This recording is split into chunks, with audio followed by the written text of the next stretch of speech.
আজ আমি আপনাদের সঙ্গে শীতকালীন ফেমাস একটি পিঠের রেসিপি শেয়ার করব বন্ধুরা। কম বেশি আপনারা সকলে হয়তো এই পিঠেটা খেয়েছেন, কিন্তু একবার এইভাবে বানিয়ে দেখবেন। না তো চালের গুঁড়ো, আটা, ময়দা কোনো কিছু ব্যবহার না করেই কিন্তু আমি এই পিঠেটা আজকে আপনাদের সঙ্গে শেয়ার করছি। স্কিপ না করে ভিডিওটি প্রথম থেকে শেষ পর্যন্ত দেখার অনুরোধ রইল বন্ধুরা। তো দেখতে থাকুন ভিডিওটি। এখানে আমি কফি কাপের 1 কাপ সুজি নিয়ে নিয়েছি। সুজিটা আমি মোটা দানা নিয়েছি, আপনারা চাইলে সরুটাও পাতলা যে মিহি সুজিটা সেটাও নিয়ে নিতে পারেন। একটু চেলে নিয়েছি, সুজির মধ্যে অনেক সময় পোকা থাকে, তার জন্য চেলে নিয়েছি সুজিটা। এখন আমি 1 চিমটি লবণ দিয়ে দিয়েছি, আর ওই যে কাপে সুজি নিয়েছিলাম ওই কাপেরই 1 কাপ আমি মেপে দুধ দিয়ে দিয়েছি। আর 1 কাপ মেপে আমি দুধ দেওয়ার পর একটু হাত চামচ দিয়ে একটু সুজিটা নেড়ে চেড়ে নিচ্ছি যাতে মিশে যায় ভালো করে দুধের সঙ্গে। তারপর ওই কাপেরই আবারও 1 কাপ আমি জল দিয়ে দিচ্ছি। জল দিয়ে আবারও মিশিয়ে নিয়ে আমি এটাকে 4 থেকে 5 মিনিট আমি এটা ঢেকে রেখে দেব সুজিটা ফোলার জন্য। তো দেখুন সুজিটা ফুলে উঠেছে আর সুজিটা অনেকটাই নরম হয়ে গেছে, কিন্তু এটা এখনও মিশেনি বন্ধুরা। মেশানোর জন্য এখানে আমি একটা মিক্সির জার নিয়ে নিয়েছি। তারপর সুজিটাকে আমি ভালো করে একটু গ্রাইন্ড করে মিশিয়ে নেব, একটা ব্যাটার বানিয়ে নেব। তো দেখুন ব্যাটারটা আমি বানিয়ে নিয়েছি, ঢেলে নিচ্ছি বাটিটার মধ্যে। আর দেখুন কতটা স্মুথ একটা ব্যাটার হয়ে গেছে।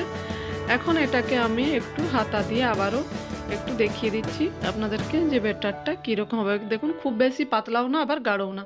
আর এখানে আমি কিন্তু ভেতরের পুরটা আগে থেকে বানিয়ে রেখেছিলাম দুধের খোয়া ক্ষীর। তো আপনারা চাইলে বাড়িতে বানিয়ে নিতে পারেন বন্ধুরা। আমি আগে থেকে বানিয়ে রেখেছিলাম যাতে বানাতে আমার খুব সহজ হয় তার জন্য।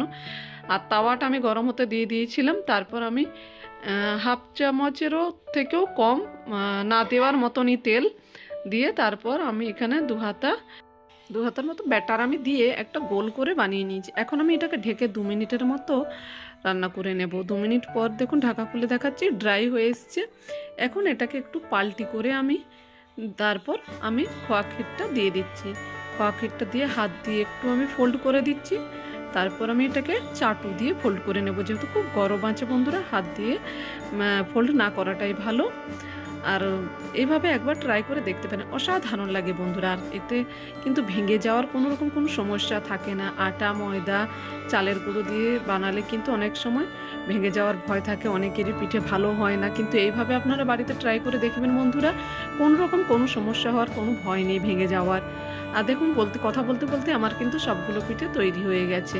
রেসিপিটি ভালো লাগলে অবশ্যই চ্যানেলটি লাইক, শেয়ার, সাবস্ক্রাইব করতে ভুলবেন না বন্ধুরা। আর কমেন্ট করে জানাতে ভুলবেন না সুজির এই পিঠেটি আপনাদেরকে কেমন লেগেছে, এই বাটিসাপটার পিঠের রেসিপিটি। সুজির এই বাটিসাপটার পিঠাটি বানানো যত না সহজ বন্ধুরা, তার থেকে কিন্তু খেতে খুব মজার হয়, অসাধারণ লাগে, মুখে দিলেই কিন্তু মিলিয়ে যাবে। বাচ্চা থেকে বড় কিন্তু খুশি মুখ করে খেয়ে নেবে বন্ধুরা। আর যারা পিঠে বানাতে পারে না তাদের জন্য কিন্তু একদম সহজ পদ্ধতিতে আমি এই পিঠের রেসিপিটি শেয়ার করেছি বন্ধুরা। চাইলে কিন্তু আপনারাও বাড়িতে এরকম ঝটপট একটি সুন্দরভাবে বাটিসাপটার পিঠের রেসিপি আপনারা বানিয়ে বাড়ির লোককে খাওয়াতে পারেন। দেখুন কেটেও আমি দেখিয়ে দিয়েছি কতটা সুন্দর পুরো একদম ঠাসা পিঠেটি। ভালো লাগলে অবশ্যই চ্যানেলটি লাইক, শেয়ার, সাবস্ক্রাইব করতে ভুলবেন না, কমেন্ট করতে ভুলবেন না। সবাই ভালো থাকবেন, সুস্থ থাকবেন। আবার কোন